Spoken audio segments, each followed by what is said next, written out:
Jogja bukan hanya sekedar kota budaya, melainkan juga kota yang dipercaya menyimpan rahasia kosmos. Salah satu mitos yang paling terkenal adalah keberadaan garis imajiner yang menghubungkan Gunung Merapi, Keraton Yogyakarta, dan Laut Selatan. Garis ini dipercaya sebagai poros utama yang menjaga keseimbangan antara dunia manusia, alam semesta, dan dunia gaib. Watchers, sebelum kita lanjut ke mitos-mitos berikutnya, bolehlah kalian subscribe ke channel kita supaya kita bisa terus menyajikan konten-konten yang energi api dan kehidupan. Keraton sebagai simbol kekuasaan dan manusia, sementara Laut Selatan dipercaya sebagai tempat bersemayamnya penguasa gaib, Nyai Roro Kidul. Keselarasan antara ketiga titik ini diyakini menciptakan harmoni bagi rakyat Jogja. Konon, garis ini bukanlah kebetulan, melainkan sengaja dirancang oleh para leluhur dan Raja Mataram untuk menjaga keseimbangan spiritual. Banyak yang percaya bahwa ketika salah satu dari poros ini terganggu, maka bencana bisa menimpa. Lebih dari sekedar mitos, garis Merapi Keraton Laut Selatan adalah simbol keterhubungan antara langit, bumi, dan lautan yang diwariskan turun-temurun.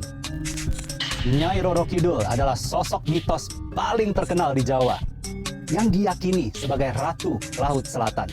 Konon, ia dahulu adalah seorang putri cantik bernama Dewi Kadita dari kerajaan Pajajaran. Namun, karena intrik dari istana, ia mendapat kutukan yang membuat tubuhnya berpenyakit dan akhirnya diusir dari keraton. Dalam pelariannya, ia sampai ke pantai selatan Jawa yang berombak ganas. Di sanalah ia memilih untuk menenggelamkan diri ke laut. Ajaibnya, penyakit yang menggerogoti tubuhnya hilang. Dan ia muncul kembali sebagai sosok wanita cantik nan sakti yang kemudian menguasai lautan. Masyarakat Jawa percaya Nyai Roro Kidul memiliki ikatan gaib dengan para sultan Yogyakarta.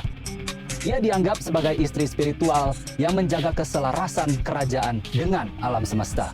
Sampai sekarang, larangan mengenakan pakaian berwarna hijau di pantai selatan masih berlaku karena diyakini warna itu adalah kesukaan sang ratu yang bisa membuat orang terseret ombak ke istananya.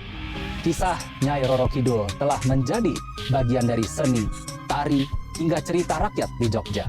Ia bukan hanya simbol kekuatan mistis, tapi juga lambang misteri abadi yang menyelimuti budaya Jawa. Di lereng Gunung Merapi,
organisasi itu terbagi menjadi beberapa tingkatan, G. Untuk yang tertinggi itu raja, Ya. itu kan sebagai pemimpin kuasa kan. Sultan Lalu itu raja.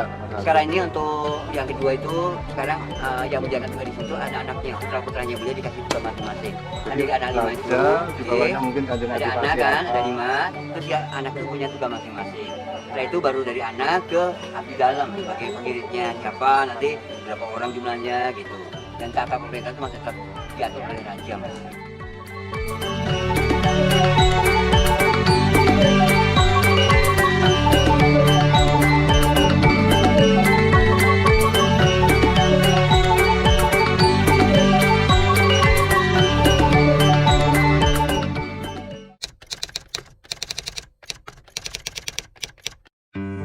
Kalau fungsi struktur kan untuk pelengkap bahwa keraton itu masih punya pemerintahan, jadi di situ masih tetap punya pemerintahan seperti dulu, tidak berubah ya. Mengenai cara kerja abdi dalam, cara kerja keuangan keraton itu masih tertata rapi di situ.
kepercayaan asli yang berkembang di tanah Jawa. Ia mencerminkan perpaduan berbagai pengaruh budaya, agama, dan kepercayaan yang sudah ada sejak ribuan tahun yang lalu. Bahkan sebelum masuknya agama-agama besar seperti Hindu, Buddha, dan Islam. Masyarakat Jawa telah memiliki sistem kepercayaan tradisional yang erat kaitannya dengan alam, leluhur, dan kekuatan gaib. Istilah kejawen berasal dari kata Jawa, yang berarti agama ini berkaitan erat dengan budaya, tradisi, dan cara hidup masyarakat Jawa. Kejawen tumbuh di lingkungan masyarakat Jawa sejak masa-masa awal peradaban di Nusantara. Pada awalnya, masyarakat Jawa sangat terikat dengan alam dan bergantung pada kekuatan-kekuatan alam yang mereka percayai memiliki pengaruh besar terhadap kehidupan mereka. Mereka menghormati alam dan entitas-entitas spiritual yang diyakini menjaga keseimbangan hidup. Dari sinilah lahir berbagai ritual dan upacara tradisional yang berakar pada kepercayaan akan harmoni antara manusia, alam, dan roh leluhur. Pada abad ke-5 hingga ke-15 Masehi, Pulau Jawa mengalami gelombang pengaruh agama Hindu dan Buddha dari India. Kedua agama ini memperkaya sistem kepercayaan lokal yang sudah ada. Kejawen menyerap banyak ajaran dan filosofi dari kedua agama ini, terutama konsep tentang karma, reinkarnasi, dan penghormatan terhadap dewa-dewi. Di masa kerajaan-kerajaan besar seperti Kerajaan Mataram kuno dan Majapahit, agama Hindu dan Buddha sangat dominan. Namun di kalangan masyarakat Jawa, kepercayaan asli tetap hidup dan menyatu dengan ajaran-ajaran baru tersebut.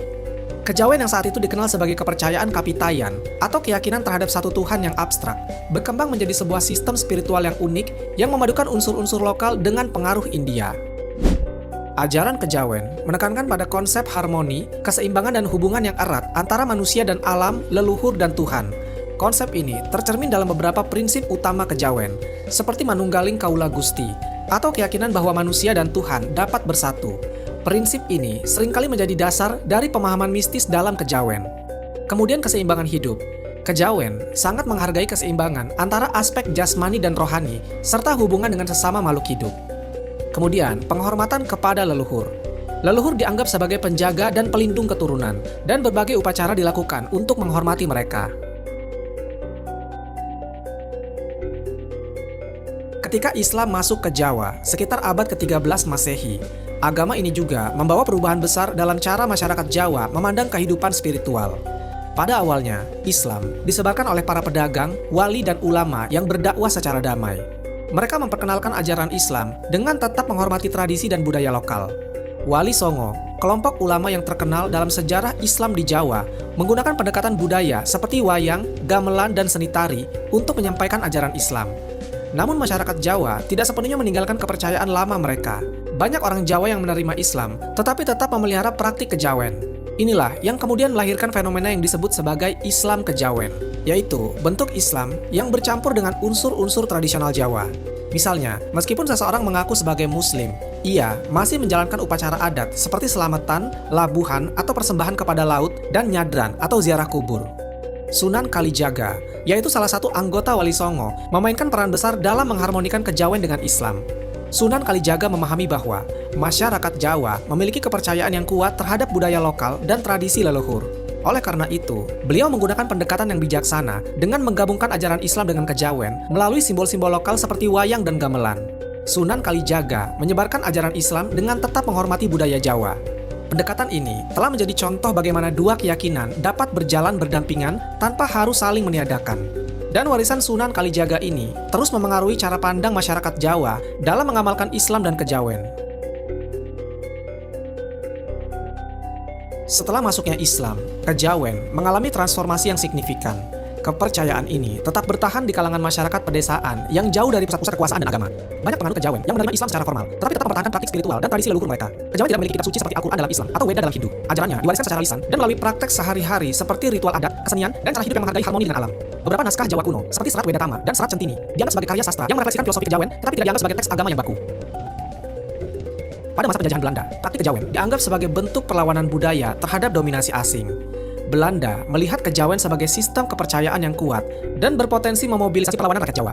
Oleh karena itu, Belanda berusaha mengurangi pengaruh kejawen dengan mempromosikan agama Kristen yang lebih mudah dikendalikan melalui lembaga-lembaga formal. Namun kejawen tetap hidup, terutama di kalangan masyarakat yang masih mempertahankan identitas budaya Jawa mereka.